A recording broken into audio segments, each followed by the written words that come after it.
Hello, hello, hello, and welcome back. I'm Rico Alonzo here with Velmore Publishing for this 10-part webinar, and right now we're on part 8 of how to self-publish your book, receive worldwide distribution for less than $100.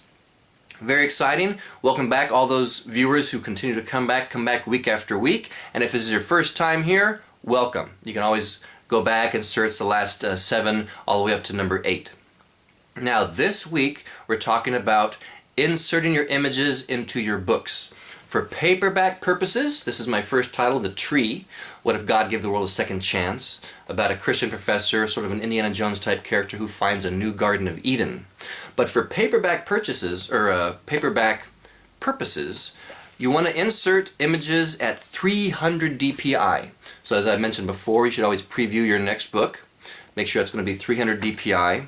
And as all authors need to have an author photo inside the book. You can also have it on the outside, and either way it's got to be 300. So for paperback purposes, interior images so they print nicely, 300 dpi.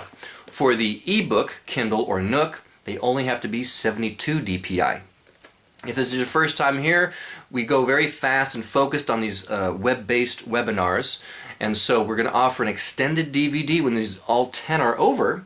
That'll have probably an hour's worth of footage of me showing you how to format, on an actual laptop. So that way, if any of these details get away from you, you can order the DVD after we're done here, and it's going to be totally explained step by step. It's kind of easy, but at the same time intricate. So the DVD might be very valuable to some people out there.